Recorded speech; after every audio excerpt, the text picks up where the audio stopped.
Let me also greet the board of SANSA, which is led by Ms. Majaja today on behalf of Ms. Xoliso Kakana.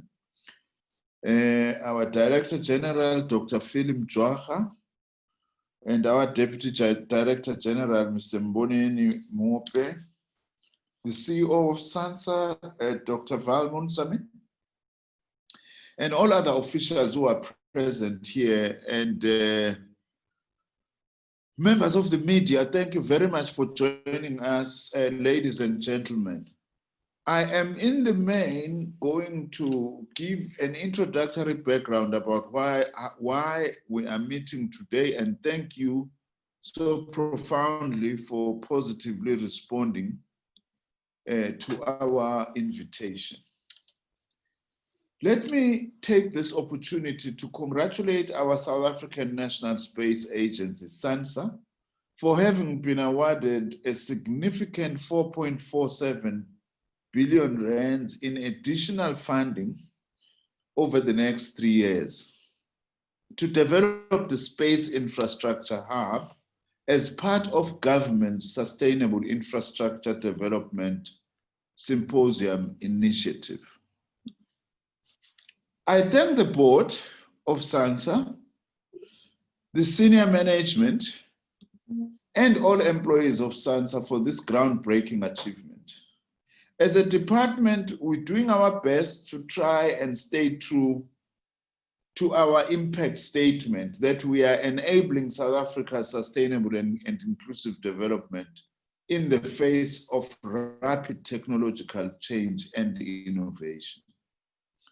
This very much in line with our new name as now the Department of Science and Innovation, which represents a unique opportunity to demonstrate how science and innovation can contribute to socio-economic well-being, further underlines our commitment to using science and innovation to contribute to the economic growth and development of our country.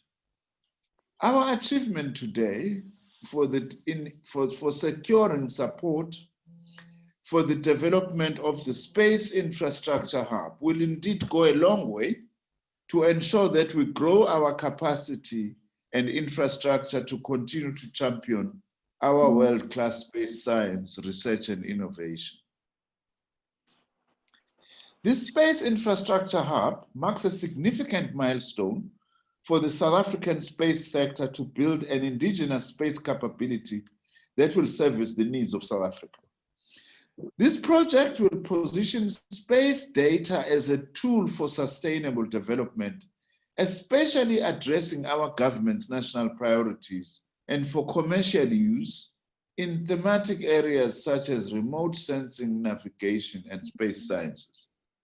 In fact, space work is a very integral part in achieving our developmental objectives as a country. At the start of this year, SANSA submitted a proposal for consideration as part of the Sustainable Infrastructure Development Symposium. This Sustainable Infrastructure Development Symposium is an intervention introduced by our President, Mr. Cyril Ramaphosa, to focus investments in infrastructure as part of South Africa's economic recovery plan. SANSA has been part of the process for several months and also working closely with ourselves as well as the presidency. As part of this process, SANSA presented a pitch based on our proposals for this facility we are announcing today to service government needs to over 60 investment institutions. And already we are getting indications that in terms of the work, as will be explained further by the CEO, there is lots of interest and also even investment institutions who would like to play a role. On the 23rd of June this year, the President hosted this infrastructure development symposium, and of the 270 or so projects that were submitted for consideration, 88 projects were classified as bankable. In other words, they are shovel ready. Of these 88 projects, 5 were considered high priority for the country. And SANSA pitch for an investment or infrastructure hub, was considered as one of the top 5 projects earmarked as high priority for the country. Indeed, we are very pleased that we are now today announcing this in terms of what we are doing. The total value of the SANSA pitch was 4.47 billion rands of blended financing, which means it's financial resources drawn from different sources, parliamentary grants, as well as debt and equity financing over a 3-year period, with an expected internal rate of return of 11% over the next 10 years. This projected rate of return is based on the provision of essential services. It's very important for use by government departments for evidence-based policy making based on spatial data spanning as far back as the early 1970s.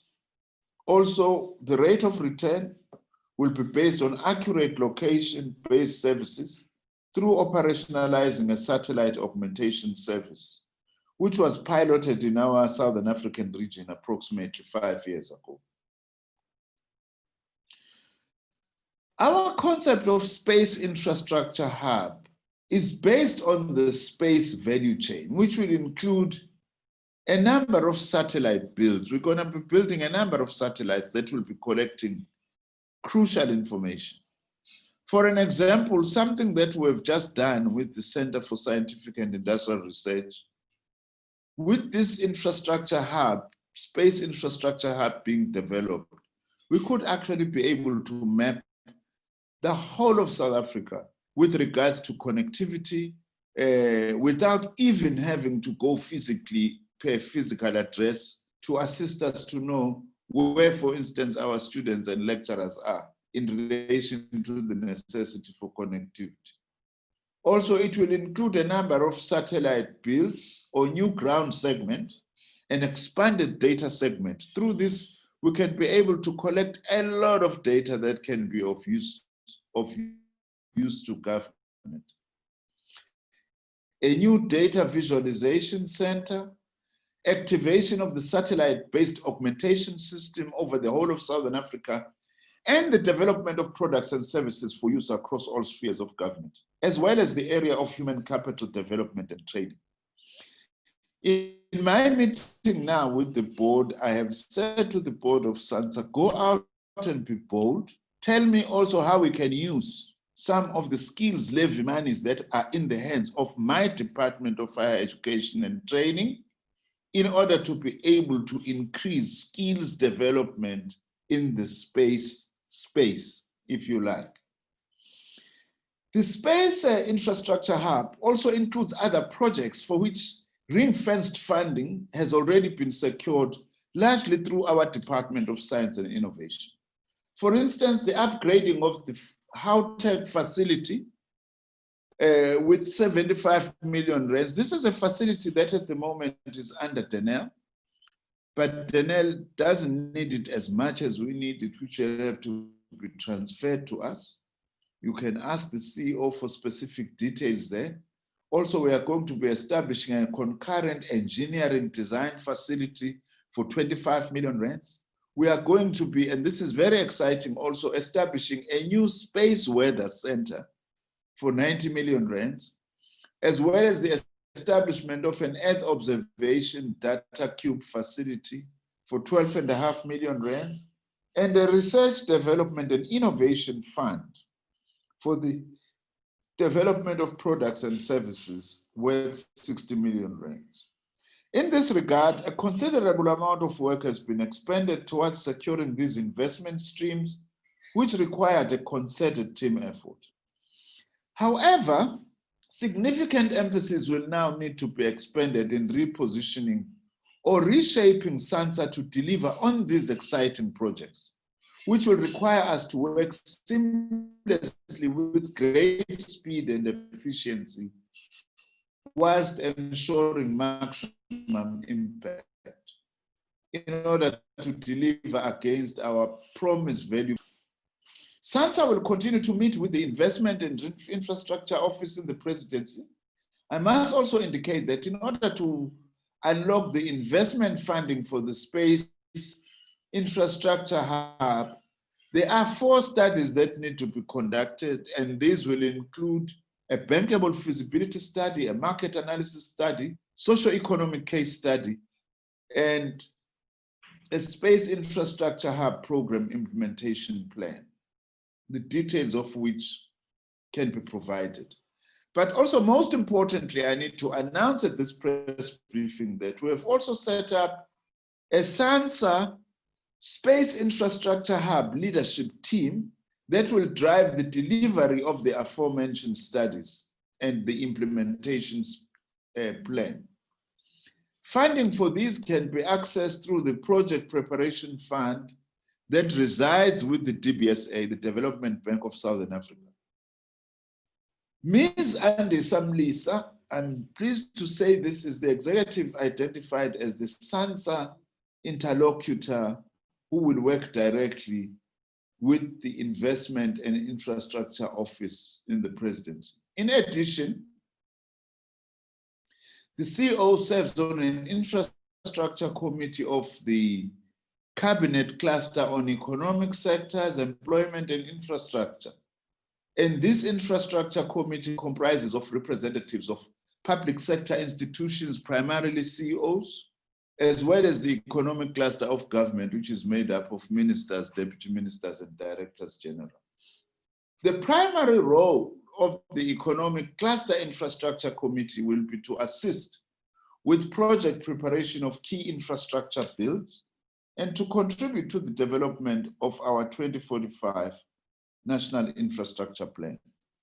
I am very pleased and excited that we've reached this stage and this milestone in the development and launching this hub, which will play a very important role in supporting government's programs.